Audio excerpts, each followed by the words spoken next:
Tonight's story is called Shillelagh Law by Phaedra Weldon. Adapted by Shannon Loring. Tam Kirkpatrick, an ordinary Irish folklore student, is about to discover he's anything but ordinary. When dark fairy forces set their sights on his family's magical shillelagh, the source of his hidden leprechaun power, Tam is thrust into a world where legend is real and danger lurks at every turn. Can he embrace his destiny, reclaim his heritage, and outrun the creatures of the night before it's too late? Oh, and save the girl? This is, say, by Phaedra Weldon. In the it's set in the oak and ash and thorn universe. If you read any of her series, there. Shillelagh Law. And we start off with, oh crap. That was a thought running through Tam's mind as he watched a group of thugs form a threatening circle around him. It was after midnight, and he just left a drumming circle inside of the dormitories at Harvard Yard. Now, since Tam didn't live on campus and it started out as a nice spring day in Cambridge, he had decided to forego his Harley today and walk the grounds. Yeah, bad mistake. Some of the other folklore students, like himself, had filled him in on some attacks on campus recently, all suspected to have been from the same group of guys in matching black hoodies and carrying pipes. Not the kind to make music with, you know. The victims had survived, but all had ended up in the hospital. You really should be careful, Tam, Jeanette Bostwick said before he left and as they packed up their drums. Why me? What, do I look like a victim? Harold Jamerson, a psych student but Irish folklore enthusiast, had chimed in. Tam, you look like the other victims, 5 in all, and they all had your general look. My general look? What, they're attacking short, dark-haired guys with funny names? Yeah, Tam, same build, same hair and face shape as you, Janet nodded. I have a look? The serious expressions on Harold and Janet's faces came back to him as he stared down at what he suspected was the same hooded gang. The single light from the building behind him wasn't strong enough to break through the shadows created by their hoods. They'd picked the perfect place to surround him, less than a mile from his house. Didn't they say accidents always happen less than a mile from one's house? Now, Tam wasn't totally defenseless. He had a backpack full of library tomes, all of them weighing a hefty amount. He also had his Boron's hard case, and something he was now happy he'd paid more money for instead of the soft case. At the time, he'd felt anxiety for spending so much, but given that Boron had belonged to his mom, he'd do anything to protect it. Anyway, with the backpack and case on his shoulders and dressed in a thigh-length pea coat that would constrict his movements, Tam held up his hands. Hey, look, guys, I got nothing of value here, all right? You think it's him? The tallest one to Tam's right said. The guy's voice surprised Tam. It was gravelly and deep, not usually the tone of a college kid's voice. You know, unless these weren't actually college kids. Yeah, well, so what if it ain't? We'll keep looking for him till we find him, yeah? Then we take it from him. This voice came from Tam's left, from a medium-height hoodie. The voice had the same gravel timbre. What's up with these guys, Tam thought? They smoked too many cigarettes or what? Hey, I'm betting it's in that case there. That's where he keeps it, yeah. Oh, no way. Tam turned his body so the case was furthest from him. Look, guys, there's nothing of value in that case or anywhere else on me. He surprised himself when his voice didn't shake, though the same bravado that kept his timbre even wasn't talking to his knocking knees. Adrenaline pumped furiously into Tam's system. Everything he'd learned in defense classes told him this would end in a fight. He had to be ready. Of course, he'd paid more attention to his Irish step dancing classes lately than self-defense, mostly because of a particular young woman. He doubted he'd be able to dance his way out of this, though. Yeah, boy, so why you protecting it then, huh? Still another voice graveled and with a slight accent that sounded vaguely Irish, but had been polluted with something else. Tam knew what a pure accent sounded like because his own family had their ties to Ireland. He couldn't tell which of the dark hood spoke. Yeah, let's do it quick, the first one said, and to Tam's horror pulled a metal pipe out of his jacket. Then they all pulled metal pipes from their jackets. Now, Janet and Harold had told Tam that the victims were beaten with hard, blunt objects. One of the victims remained on life support. Look, guys, I really don't have anything of value. You don't have to beat me down. Oh, yeah, we do. We has orders to kill you after we relieve you of the prize. Kill me? Tam narrowed his eyes. You left the other victims alive? Yeah, 'cause they weren't what we was looking for. What, they didn't have the prize? Tam shifted his feet into position for one of two options, fight or flee. What they did next would determine which he chose. No, smartass, but pretty sure you do. The smaller one slapped his pipe into his other hand. So we can do this easy. You give us the case, we kill you fast, or we take the case and kill you slow. What's the prize? Tam figured it was a lot to ask, but now curiosity had its grip on him. That was something all the Kirkpatricks and his family had, an abundance of curiosity. It's the shit. The smaller one started to say, that is, before the one next to him knocked him in the face with his pipe. The smaller one flipped in the air and rolled onto the empty road. Tam took that moment to make his move. It was a diversion he'd hoped for. One thing he could do well besides playing his bodhrán was run. Fast. Now, Tam wasn't a tall man, standing at 5'7" without shoes, and he was lean and he kept in shape. It was something his dad instilled in him when he was younger after his mother ran out on him. Keep healthy, keep fit. One day your body will be your greatest asset, son. Now it was time to validate that advice. He heard their yells and following pounding of their feet on the concrete as they came after him. Tam pumped his arms and legs hard as he retraced his steps towards campus, the backpack and case beating against his sides and back. If he could get them to follow him back to Harvard Yard, then the campus police would see them and maybe even arrest them. And then he heard metal slide against the concrete seconds before one of their pipes tangled in his feet. Pain lanced up his right leg as the pipe cracked his ankle. He went down with some speed behind him and he forced himself into a roll to make the impact less painful. Tam wasn't sure if that worked or not, because the agony in his ankle overrode every other rational thought he had. Hello, Dagmar. Tam also felt the burn on its exposed skin, especially his left cheek where he scraped it against the concrete. The group descended upon Tam before he could get back up on his feet. They shoved him over on his side, holding his arms and legs as they wrenched their backpack and case from his shoulders. One of them struck him repeatedly in the stomach with a pipe. The pain caught his breath, so he couldn't get enough air to cry for help even. Through that pain-induced fog, he heard their voices as well as the sound of ripping vinyl and the cracking of the case around his bodhrán. It's just a drum. No, don't be breaking it, Dolan. That was the voice of the tallest one. That might be it. They can shapeshift, you know. Oh, well, is it him then? Check him. Tam fought back as they attempted to strip off his coat and t-shirt. He wrenched his left arm, his playing arm, free and delivered a hard right cross into the hood of the closest one. He let Tam go and fell back as Tam clenched his jaw as the bone-shattering pain in his fist. What the heck? Was that guy wearing some kind of iron mask? Even with one down, there were still 4 more. He managed to kick one of them, holding his legs just before a pipe struck the side of his head. The sound rang in his ears and slowed his reflexes. The pain didn't feel right. Tam had been hit in the head plenty of times in his life. Well, I hear that. Scrapping with his friends at the dojo, even with his swordmaster. But never had the impact caused such a warp in his sense of reality. He no longer had control of his body as they finished removing his coat and shirt. Though he did react to the cold temperature. It might be March, but it was still cold at night in Massachusetts. Yeah, look at his arm. It's the mark. You see it. This is him. Mark? My arm? What does he mean, my tattoo? Tam had a Celtic knot tattoo around his upper left arm. How was that a mark? And more importantly, a mark for what? Certainly not a gang unless they were secret Irish gangs. In fact, so secret they hid their tats. Tam tried to speak, but his words slurred. His vision wasn't working right. For starters, he looked up the one holding his bodhrán, and the tallest one, he thought he saw...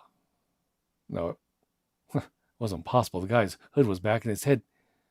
Ah, jeez, I've got brain damage. That's it. They knocked my brain against my skull because that guy looks like a troll. A big horn-wearing, tusk-spouting troll. Boys, we found the prize. Put the torque on him and bring the van around. Torque? His question was answered when someone put something cold and burning around his neck. His body went limp and his thoughts spiraled into a dark, confusing place. He could see and feel, but he was not in control. He heard squealing brakes. He felt himself being lifted over someone's shoulder like a sack of potatoes and then dumped onto a cold metallic floor. The tall one with the troll head spoke. Clean up the street. Don't leave any trace. And send a crow to the Morrigan. We have the unseelie prince. Now, Tam's next waking thoughts were something he wanted to put back where he got them. They hurt bad, and he shook. Cold seeped in through his skin and made his bones brittle. Nothing prepared him for this. They'd hung him from his wrists in what looked and smelled like a basement. His feet were bound at the ankles with chains, and only his toes, if he pointed them, brushed the floor. A few bulbs hung from the ceiling, illuminating the room. Tam still couldn't speak or really control his movements, just small things like making sure his head rested against his arms and didn't drop forward, so the only things he saw were his feet and the floor and his pointing toes. A dull ache plagued the muscles along his shoulders and neck as he swayed. His body was little more than a connect the dots of bruises and cuts where they'd taken turns hitting him with their pipes. With each hit, the pain intensified, so much so the impact of the hit wasn't what hurt now, but the sheer touch of the pipe against his bare skin for some reason. His ankle burned where the pipe had damaged it. Missing a month of step dancing was the least of his worries now, though. They'd left him alone again for a while, but he knew their questions would start again. Where was it? How do you make it shift? We'll end your pain if you just give us the secret. Tam hated that if he knew what they were after, he'd have given it to them long before it got to this point. He was little more than an isolated island in an ocean of pain now. If he moved the right way, he could see his attackers huddled over the contents of his backpack and the drum. They treated the Boron drum as if it were gold. What frightened Tam the most wasn't death so much as what he kept seeing as the instrument of his demise. He thought when he came to again, he'd see them as people, just regular people out beating up on college kids. When they all removed their hoods, they all looked like trolls. They varied from the size of their tusks to the size of their horns. Some horns curled back to meet their pointed ears, while others stuck straight up before they sloped backward. Their features were different. He'd had long enough to look into their faces and memorize them. The skin tones were different shades of gray, just slate gray. Oh, jeez, I'm hallucinating. I'm dying. My mind wants me to think I was killed by mythical creatures from fantasy, so I won't be so upset that I die at 22. Oh, that's it. Woe is me. That's got to be it. It's got to be, because if this is real... The big one, called Magnus, moved from the table and strolled over to Tam. He made sure Tam could see his face. I'll admit, you've held up longer than the others, but we know it's you. We know it's you, Tam Lin. You can see us for what we are, and only the unseelie can do that. Tam hadn't been able to talk the entire time, not with a torque around his neck. He simply stared mute and waited for blows to start. He tensed that when Magnus reached out to him, but he didn't strike him. The troll took off the torque, and as he pulled it away, Tam could see what it looked like. Oh, he'd seen them before in museums, at the local Renaissance fair now and then. A semicircle of metal, carved like the heads of two dragons with the same tail facing each other. That simple half-circle of iron's what kept me helpless, he thought to himself. Not that removing it did him any favors. The volume of pain now increased by 1,000, and he moaned before he could stop himself. It was odd to hear his own voice again. Aye, the torque dulls the pain as well as your wits. It's what keeps the unseelie like you in line, Tam Lin. Yes, you have one more chance to tell me where it is, Tam Lin. Tam took in several deep breaths and used that opportunity to look around. He took in more of his surroundings. He was pretty sure they were in a basement. He just didn't know where. And he didn't know if the stairs on his right led up to a house or a business or what. And if he were at all successful getting out, where would he go? He's pretty sure the ankle had swollen. It wasn't usable. My name, he said as he winced again because the damage to his chest interfered with his breathing. My name is Tam Kirkpatrick, not Tam Lin. Magnus struck him. It was a good hard knock against his temple. Tam saw stars as his body swayed back and forth in the impact. The pain won't stop until you tell us how to shift it. Tell us how to shift it, Tam Lin. Tam tasted blood and spit out. Tooth was loose. What are you looking for? I don't know what it is. He expected another blow, and he got it. This time he blacked out for a few seconds before the shock of cold water woke him. He reacted to it, then screamed out as his body answered in pain. If the Morrigan takes you, your life will be much harder, Tam Lin. We could give you peace, kill you, burn your body. You'll never have to be the Morrigan's bonded. You hear? Tam had no idea what that meant.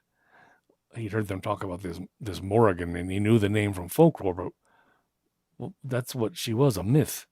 But then again, Tam thought, I'm talking to trolls, aren't I? A tune went off somewhere in the room. Tam assumed it was a phone. He had to laugh internally at the idea of trolls carrying cell phones. The smaller one stepped away as he pulled the phone from his pocket. We have company upstairs.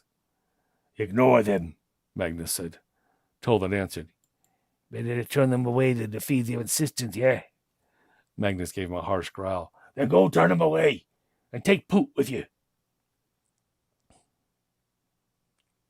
The smaller one stomped his foot. No, I want to see it shift. Go! Magnus pointed to the stairs. Tam watched as the two went up the stairs. The wood creaked under their weight. Magnus placed the torque back on Tam's neck. Best to keep you quiet, just in case. And once again he was mute and unable to move. They all waited for a signal. 2 stomps on the floor. Magnus smiled. Hey, all clear. Now we can start again. And you can tell me where it is. The basement door opened, and Tam expected to hear Toland and Poot come down the stairs. So did Magnus and the other two. What Tam did not expect was to hear a swoomp sound and another thud. He could only focus on Magnus as the troll roared at something to Tam's right. He brandished his pipe and ran out of frame. Tam heard the sounds of battle. He heard the cries of pain, more of that odd swoomp, swoomp, swoomp noise. Then nothing. Until he recognized her face. He'd watched her in step dancing class, all while dreaming of asking her out, but also feeling embarrassed because she was a good few inches taller than him. It was Anya McCool, the lead dancer in the troupe, only instead of being dressed in jeans, the color of her eyes, she had good jeans, she wore what looked like leather pants, boots, and tight-fitting vest. She had her red hair pulled back, and sticking up over her shoulder, he could see a quiver and arrows. She had a bow in her hands, and she looked like a cosplayer. And this is why Katniss is our camera girl tonight. He blinked as she put her arm through the bow and rested on her shoulder. She pulled a cloth from her pocket and used it to remove the torque. Once it was off, Tam gasped and bit back a yell. He had no idea what was going on, but he sure didn't want to show weakness in front of Anya McCool. He followed her with his eyes to one of the slumped trolls as she retrieved a long knife. That's when he saw all of them were on the floor, some with arrows protruding from their backs. She put a finger to his lips. Shh. First we get out of here. Anya stepped away for a few seconds before he was lowered to the floor. He didn't stand because his ankle gave, and he fell with a thud and a rattle of chains to the hard floor. Ooh, sorry, my bad, Anya said as she scrambled to his side. She had a key and still holding the cloth, used it to unlock the shackles from his wrists and then remove the chains from his ankles. Tam blinked hard as he looked at the burns on his wrists. What happened to me? Iron. It's what the torque is made of, iron. Something the unseelie can't tolerate. No more questions now. We don't have time. They're not dead, Tam. My arrows can't kill them. It takes a lot more power than that. So let's get you on your feet. My ankle. I know. She picked her way down to Trolls and gathered everything back in his book bag and grabbed the bowron. Tam wiped at his mouth and came away with blood on his hand as she put the drum back in its case. Well, thank goodness they hadn't destroyed that. With those added items on her shoulders, she made her way back to him. She put the backpack on his back, and he kept his mouth shut at the pressure against his bruised shoulders. She helped him push himself up on wobbly legs. He put his weight on his good ankle as she moved under the shoulder of the bad side and wrangled the case strap over his good shoulder. Her height practically lifted him up as he stumbled, and the room tilted at a fairly wrong angle. I always wanted to put my arms around you. Tam winced. Oh, why did I say that? Out loud? Shh, you're in pain. You've had the torque on too long. Come on, let's go.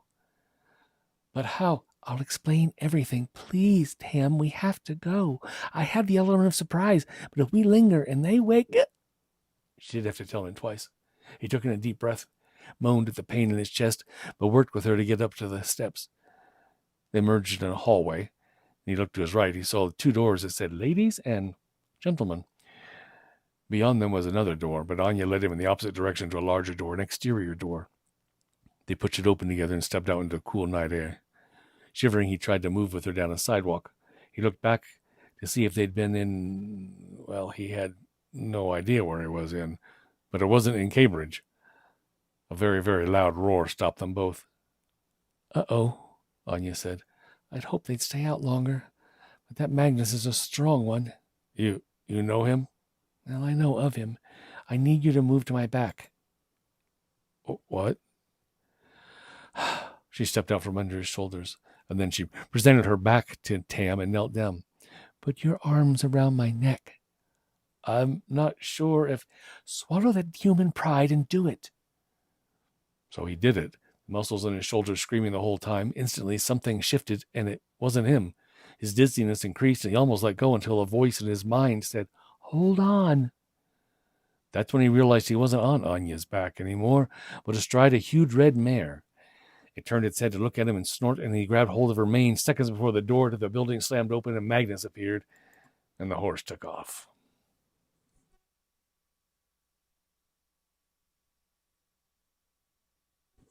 Something tickled Tam's nose. He reached up and batted it away.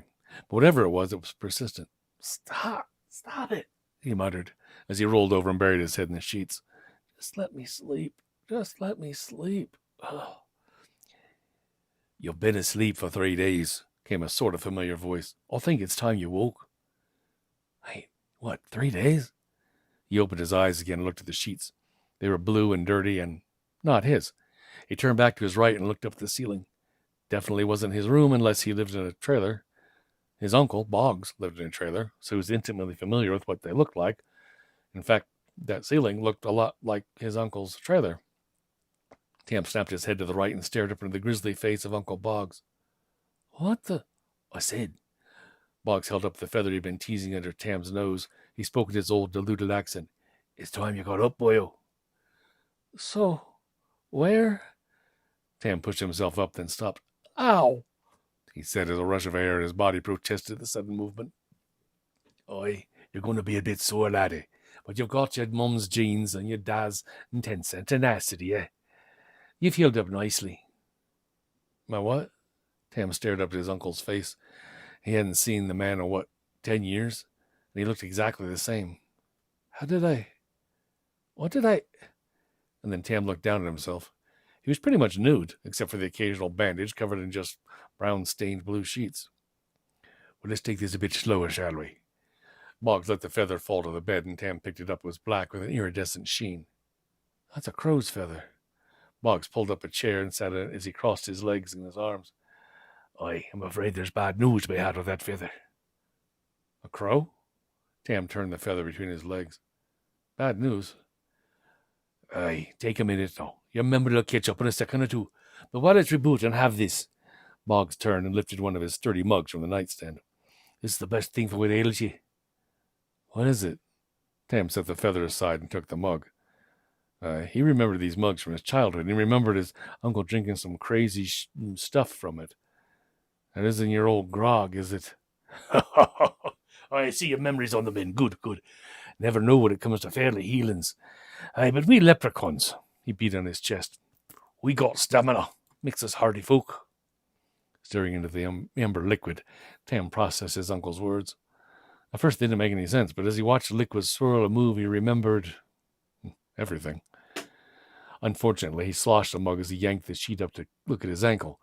Boggs grabbed the mug and he held it back as Tam did a quick body check. His last memory was that he'd been covered in bruises and scrapes and he had broken bones. That he was sure of. A look at his wrists showed no burns, and he put his hands to his face. Hi, I've seen you come back then, boyo, Boggs said as he set the mug back on the table. That's good. We have a lot to talk about, you and me, and not a lot of time to do it. I'd hoped to have this conversation when you were younger, but your da wasn't having any of what he called my nonsense filling your head. My da? Oh, you mean my dad? Your stepdad, Phil, the Kirkpatrick who raised you. Boggs sat forward in his chair. You remember the trolls? Yeah, Tam nodded. That had to be fake, right?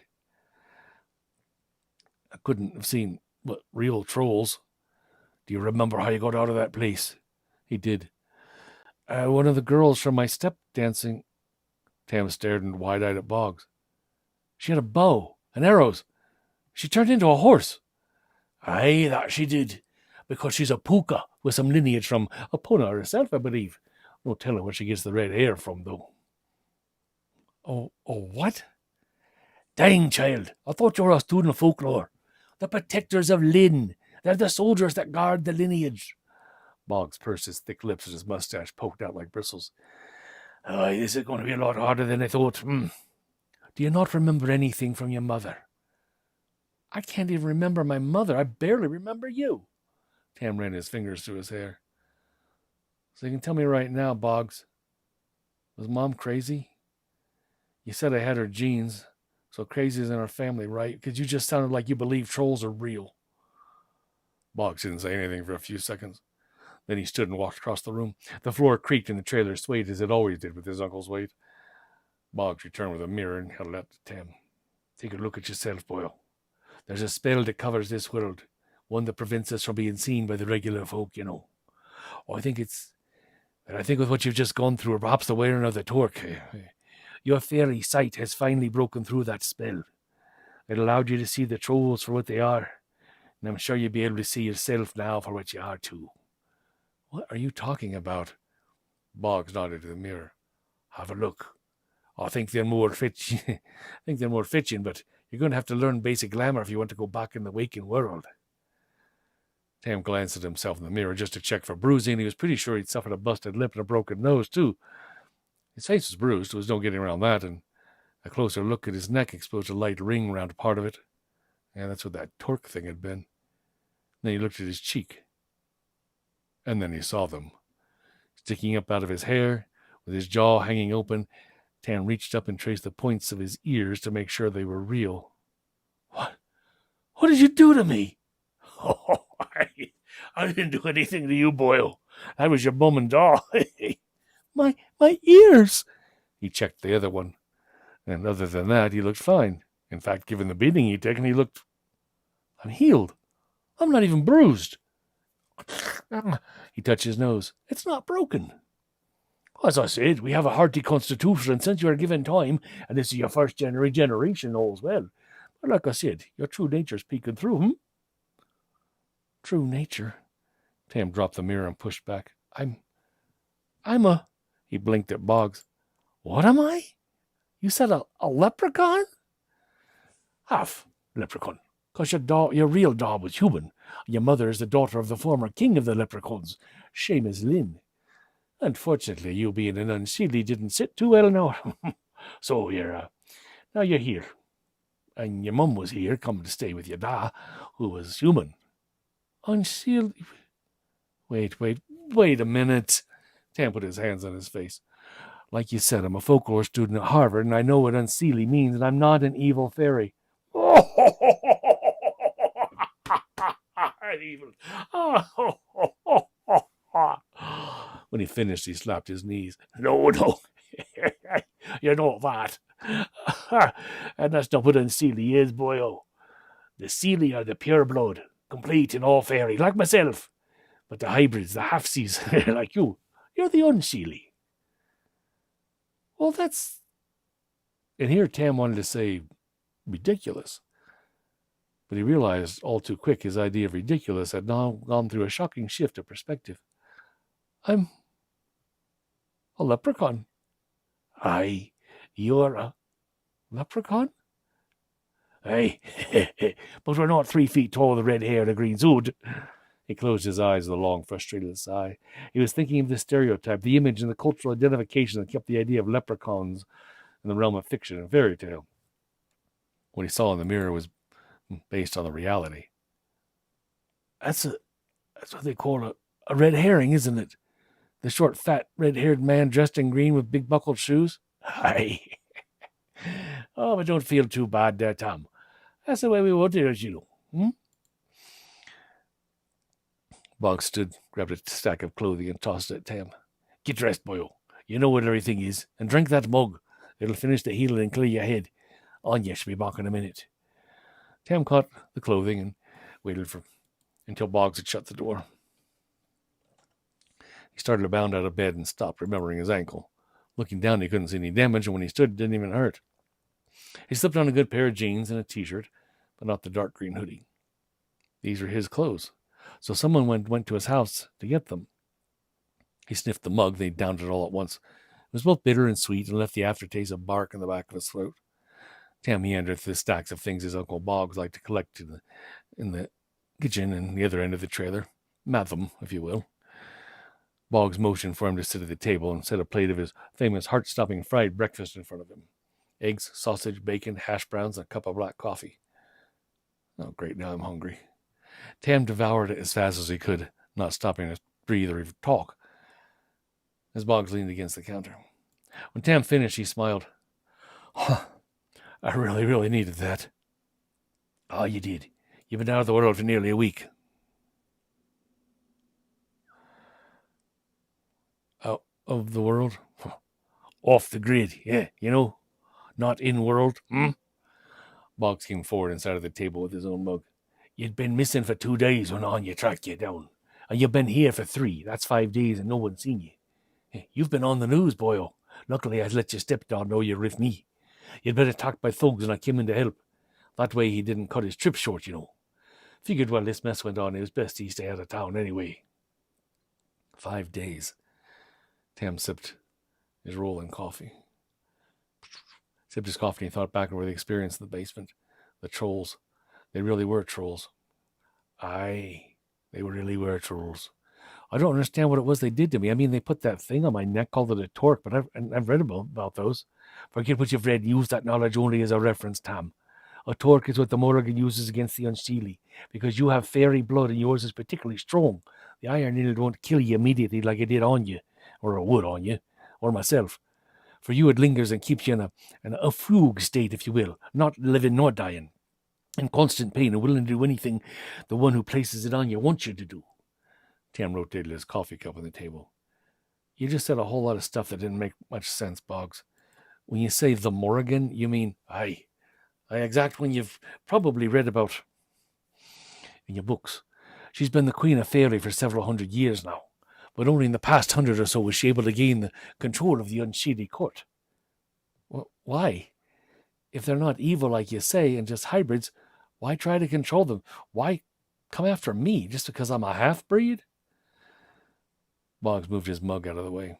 Well, there's several answers in here. You're going to have to listen carefully. I wasn't kidding about the time issue. About a century ago, the Morrigan had a dream. Now, she doesn't dream often these days, so when she does, she's convinced herself that they're prophetic. Do the rest of us believe it? Well, he shrugged. I think she's mad. But the danger is, well, she believes it. And in that dream, an Unseelie defeated her. Unseated her from the throne, stripped her of her power. That's why she's going out of her way to destroy and enslave the Unseelie, like you. The problem with that plan is the Faery are by nature a very lascivious lot. We like to breed. Tam snorted. Which is why I'm alive. Aye. Remember the spell I mentioned, the one that keeps people from seeing things? Spirits and fairies, all those things that work their way into culture as myth and legend. Now this also made it harder for the Morrigan to find the Unseelie like you. She has to know you exist to look for you. And she knows I exist. Why does she know this? Well, we're not sure who told her, Tam, but she's particularly invested because you're a leprechaun. Tam rubbed his chin and noticed it was smooth. No growth at all for 5 days.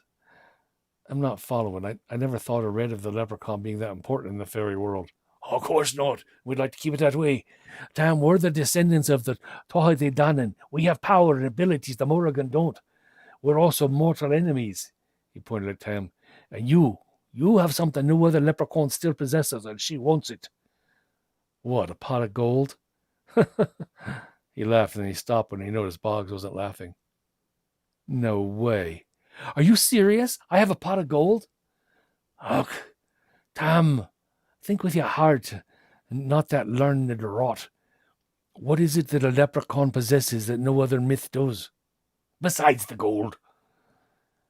He had to think hard on that since he'd never really given leprechauns much attention in his studies. He's always been more interested in the families and the kings and the queens of Ireland, the mystic fights and the lion grabs that, well, until 5 days ago, he believed had been turned into myth and legend.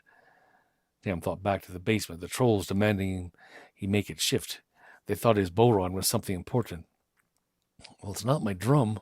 No, but your drum is of part of your particular heritage. Your mother made it. Yes, yeah. I thought so. Feels like her. Now don't worry, it's safe. We put it away. Well, that was a relief anyway. They said, Tam pointed at the table, they wanted me to give it to them, make the Bolron shift into it. I had no idea what they were talking about. Ah, Boggs slowly nodded. They believed your drum was your shillelagh. Tam did a double take. They want my shillelagh? They think I have a walking stick? Oh, Tam, that is no mere walking stick. There was a time before the Morrigan when the Leprechaun ruled the hills. Even the Dain Shi paid homage to us and called upon the magic of our shillelaghs to smite their enemies. He gave Tam a crooked smile. The Morrigan stole all the shillelaghs in the Faery realms, Tam. She sent her crows all over, and like the thieves they are, they took them. They robbed us of our power. Our gold turned to lead, and our influence over the land waned. Wait, Boggs, you're saying I have a shillelagh? I'm saying, Tam, you have the last shillelagh, and the Morrigan wants it.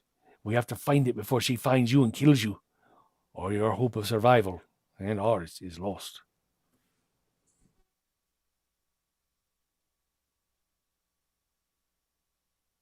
Magically delicious. Anya knocked on the trailer door at that moment, but stepped in before Boggs could answer. When she saw Tam, she smiled and then frowned. She pointed her finger at him. He noticed she wasn't wearing the leather anymore. She looked like she always had in her curvy blue jeans, sweater, Vans, and a jacket. Why did you go out alone last night? Tam sat back, unsure of what to say. He also noticed her ears were not pointed. He reached up and touched his own. They were once again round. Boggs waved his hand. Sorry, we don't have time to teach you glamour right now, so I fixed them. Oh, he noticed Anya still had her finger pointed at him. Because I walked that same route home before, I didn't think it was dangerous. And that was your first mistake. She lowered her hand and set a bag on the table next to Tam's empty plate. Routine. They've been watching you just like they watched all those others. They memorize your routine. They wait until you're vulnerable. If you had your Harley, that might not have happened. You know I ride a Harley? Tam rubbed his chin. I didn't think you even knew I existed. I'm pretty sure your uncles filled you in on what I am. Yeah, and I can't pronounce it. Regardless, I was assigned as your protector over a year ago. Now that was interesting. A year ago was when she had showed up in his class. What, and I'm the only reason you're here? He couldn't help but smile. Me? And the college has a decent folklore department, but it's sorely lacking in facts, which is just the way we like it. She pushed the bag to him. Here are more of your clothes. Peering inside, Tam saw jeans, socks, shirts, and he blushed scarlet. You went through my underwear? Get over yourself, Kirkpatrick. Well, you're there. You could have grabbed my crossbow. Now she snorted. You're a drummer, not a fighter. I didn't think you even knew how to operate one of those. And given the last situation I rescued you from, I did not want to induce any more bodily harm, Tam Lin. What? Tam put his hands on the table. I'm a really good shot. Though, you do have a point, kinda. My Dad, you people. My stepdad told me that my mom was great with a bow and he wanted me to be on the archery team in school when I was old enough, but yeah, I couldn't really pull a bow then. So Dad got me the crossbow. We used to target practice with it a lot. And I play a mean bow run. She looked at Boggs. I stayed there a good 3 hours inside and then on the street. I don't think they're watching the house. But they'd been there? Oh, yeah, I could still smell the troll dung in the back. Nasty creatures. She moved to the kitchen and leaned against the fridge. It was a small enclosure, so they were still pretty close together. Tam, I get the sense you don't know where your shillelagh is. And you'd be right about that. I didn't even know I had one until like 10 seconds ago. Tam put his hands in his lap and leaned back in the chair. How can I have something I don't know anything about? It's part of your magic, boyo. Boggs leaned to his left. As a leprechaun, you're born with it. It's like a part of you that connects you to the earth, to spirits like nymphs and dryads. And usually, when a leprechaun comes of age, their forebears help them find theirs. Forebears? Fathers, mothers, family, Anya said. But you didn't have either, did you? Not of your own. I didn't realize the one you lived with wasn't your natural father. What, so this is bad? Tam said. Avoiding discussion about family was something he'd always done, so moving on seemed natural, and he was really, really interested in the shillelagh thing. Well, there's always the possibility the Morrigan will find it first, since she and her crows can sense magic. But given the dampening spell, Anya shrugged, it makes it hard on any of us. The best way is for you to find it is to let it call to you. Call to me. What, you mean like some mysterious message? He was trying to be funny, so when they both nodded, Tam sighed. Guys, I don't know what it is, what it looks like, and I wouldn't recognize it if it walked up and punched me in the face. This is true, Anya nodded. The boy's got no magical talent. Hey, Tam frowned at her. That's not fair. You probably grew up knowing where you were, whatever that word is. Yes, I did. I'm Sheely. I was raised in Faery, not like this. She scratched the back of her head. From what I read, your shillelagh is usually close to you. It manifests in something, or by something, or around something familiar and comforting to you. A phone went off. Anya pulled hers out of her pocket and checked the face. Looks like the trolls were spotted. Where? Boggs asked. North of the campus. They're starting there, keeping an eye out for the prince. I'm not a prince. Tam ran a hand through his hair. He needed a shower. Clean clothes didn't help the gooey feeling he had, not to mention he'd bled all over that bed. He should wash those sheets and get them back to Boggs clean. Can I at least go home? Both of them turned to look at him again. No, they said in unison. He moved back toward the stacks of things in the middle of the trailer. Sorry, Tam, but you need to stay out of sight, Anya said. You want them to take you again, knowing what they'll do to you? There's not a guarantee they'd be able to do that again. They had the element of surprise. Look, it's not a big thing, okay? Just stay here. I'll be back in a few hours. She smiled at him. Just get more sleep, okay? You've still got circles under your eyes. Tam watched her leave and plopped down in the chair. I can't stay cooped up in here, Boggs. I should get my crossbow. He remained by the fridge. Can you really shoot that thing as well as you say, Boyle? Yeah. I don't know if bolts can hurt trolls, but I'd like to have some kind of weapon with me. Oh, projectiles can hurt them. They just can't stop them. Not like spelled weapons such as Anya's blades and her bow. He remembered seeing those and the way she used them. Or rather, he'd seen the aftermath. At least he knew that if he ever got out of line with her, she'd kick his butt. And getting out of line with her did cross his mind. So, Boggs, can my crossbow be spelled?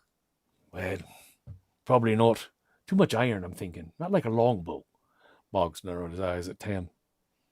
And so how's it you can touch it and use it, I wonder? Well, the grip's wood, Boggs. Most of the rest is probably an alloy. I'm not even sure how much iron's even in the thing. So how is it that I never noticed iron before anyway? I mean, they're troll... I saw their troll heads, is that right? Thunder sounded in the distance, and Tam felt a chill run up his spine as Boggs pursed his lips, his mustache once again bristling out. Tell me, Tom, you saw their true faces when they took you, or after they had you down there? When they took me. Oh, that is interesting. He patted his sides and grabbed a wallet off the counter. Let's go. Where? To your house. Tam hesitated. Why the sudden change of heart? Boggs shrugged. Anya's right. Your shillelagh should manifest as something close to you, something that gives you comfort. I suspect whatever that is might be in your home you grew up in. Looking around for such an item seems reasonable. And you can get your crossbow, right? Tam smiled and followed his uncle out the door. Won't Anya be angry? She said to stay in the trailer. Aye, but she also said they weren't watching your house. He looked up at the darkening sky. The lightning will cover your scent, but let's hurry before we get wet. Nothing smells worse than an old wet leprechaun.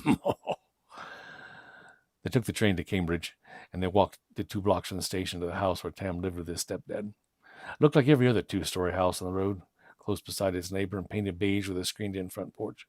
Tam led Boggs around the back where he lifted a key from a fake rock and went inside. Boggs pulled Tam back and stepped out in front of him with his hand up in a warning. Tam was pretty sure nobody was in the house, but he stayed put in the kitchen, grabbing a drink from the fridge and waiting until Boggs came back. Why, she's right. I smell troll. Ugh. I don't smell anything, trolls or otherwise. Tam headed up the stairs and took them 2 at a time. Once he reached the top step, he decided he wasn't going to do that again because it made his ankle flare. Hey, Tam! Boggs yelled up. Yeah? You don't have a favorite stuffed teddy bear, do you? Tam made a face. No. Please don't tell me that's what your shillelagh was, I won't be admitting to that. No, it won't. Tam pulled the tin box from under his bed and retrieved the desert. What did he do? That's what he did. Tam pulled a tin box from under his bed and retrieved the crossbow his stepdad bought him for Christmas and turned 18. He kept it well and cleaned and unloaded. Setting it on the bed, he pulled the bolts out of his nightstand drawer. He had 2 more ready to go and slipped those in his pockets. But as he reached for the pocket watch his real dad left him, he'd left on the nightstand the night before, he froze. Panic set in. He was locked in place, staring straight ahead at the watch, focused on the vine etchings over the surface of the watch, his fingers inches from it, but he couldn't move forward or backward. This wasn't the same as having the torque placed on. This was something completely different. Leprechauns, came a deep, gravelly voice from behind him, cannot move when focused with a gaze of intent. Tam Lin. Magnus put his hand on Tam's shoulder. No more playing around, boy. This time I take you to the Morrigan herself. Tam couldn't believe this was happening. What, I'm being held in place because he's looking at me? How is that even possible? The troll's beefy paw brought the torque around so that Tam could see it. I want you to take a look at this long and hard leprechaun. This is going to be the last independent sight you'll ever see. Because once I give you to her, she'll place her own torque around your neck and you'll think, see you do anything she tells you to, including giving her your shillelagh. Tam swallowed. That's about all he could do as Magnus brought the semicircular shaped band closer. Hey, jerkface! Anya, run! But of course, Tam couldn't tell her that because... Run! Get out of here! Tam had been straining his muscles so hard to move that once the hold on him was severed, he pitched forward, slammed into the nightstand, and rolled onto the carpet. The watch slipped off with the motion and struck him in the back of the head. Tam grabbed it and put it in his pocket. You little witch! Magnus's attention was focused solely on Anya now. Tam reversed directions and rolled into the bed as he watched the troll's boots stomp out of the room. Anya had broken his gaze on Tam and was leading Magnus away. He didn't plan on losing the advantage. After rolling back from under the bed, he grabbed the remaining bolts, stuffed them in his pockets, and then he ran down the steps and he heard shouts and felt the whole house vibrate. The air became thick with the smell of burnt hair and smoke as he quickly but carefully descended the stairs. He spotted his uncle hiding behind his stepdad's bookcase in the living room and frowned at him. Boggs pointed to the kitchen and put his finger to his lips. So Magnus is through there. But where's Anya? In answer, he heard her yell, and then another slam. He recognized the swump of her arrows, and then a thud. Descending the rest of the steps, Tam put his back against the wall next to the door frame, leading from the living room stairs into the kitchen. He peered around the frame to see Magnus holding Anya by her neck. Her boots kicked underneath her as he raised her towards the ceiling. Now we'll see just how long a puka witch can last without air, Magnus said as he snarled up at her. Tam felt the urge to run out and just start firing. His stepfather had taught him better than that, though. Crossbow bolts were a commodity and not something to be squandered in a fight. Every strike should be directed towards a purpose. Now, Tam did not know a lot about trolls, other than they were big and strong. He didn't know if they carried the same allergy to iron as himself and other denizens of Faery. He didn't know their weaknesses as a race, so it was time to go for the obvious. What is the best thing to shoot at when the opportunity presented itself? What was the one thing all defense teachers told possible victims to go for? The softest, most vulnerable advantage an attacker had, their eyes. Without his eyes, that creep can't lock me in place like that again, Tam grinned. He leveled his crossbow. He aimed it at the troll's face and remembered to breathe as he fired a single bolt. It hit true, and Magnus dropped Anya to the floor. The troll roared and spun around as he slapped his hands to his face and blundered into the kitchen table, which promptly collapsed under his weight. Tam, look out! Tam started to dive for Anya just as something grabbed his left leg. Burning pain preceded him being yanked from the doorway where he slammed into the hardwood floor, or rather, his head did. He lost his grip on the crossbow as his vision blurred just a bit, and he thought for a second that what he was seeing just wasn't real. A huge gray wolf loomed over him, its bared fangs dripping with blood, Tam's blood. He realized the thing had bitten his calf and used it as leverage to bring him down. The wolf growled just before it opened its jaws wide. A shot made Tam jump. That wolf cried out as it swung its head back and forth and backed away. Tam turned over to see Boggs in the center of the living room with one of his stepfather's longbows in his hands. Thanks, Tam said.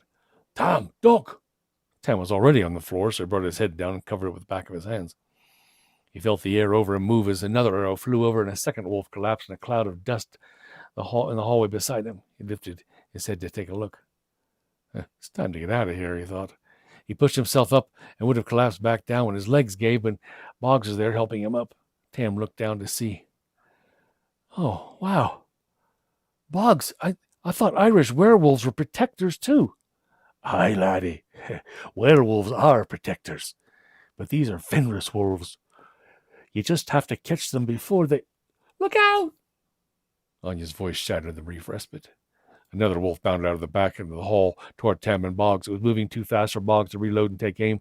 Tam couldn't raise his crossbow quick enough when an arrow suddenly appeared from somewhere else and sent the wolf tumbling over them, knocking Boggs out of the way before it, too, turned into a pile of ash. Buffy Summers would be proud. Tam pushed himself to the side, favoring his injured leg, grabbed his crossbow, only a few bolts left. When he turned to look back at the kitchen door, Anya stood there, her longbow in her hand, breathing heavy and nursing a wound on her arm, but she was alive. Thanks, he said. No problem. Can we go now, before the troll wakes up and... At first, Tam wasn't sure why she stopped in mid-sentence. Tam frowned at her as her eyes widened and she looked down. His gaze trailed down her front and locked on the cylindrical pipe protruding from her stomach. He didn't want to believe what he was seeing until Magnus's shadow solidified behind Anya. His forehead was a mess from where Tam had shot him, but he was still very much alive. The troll wrenched the pipe out, causing Anya to collapse in a heap in the doorway. The end of part 1.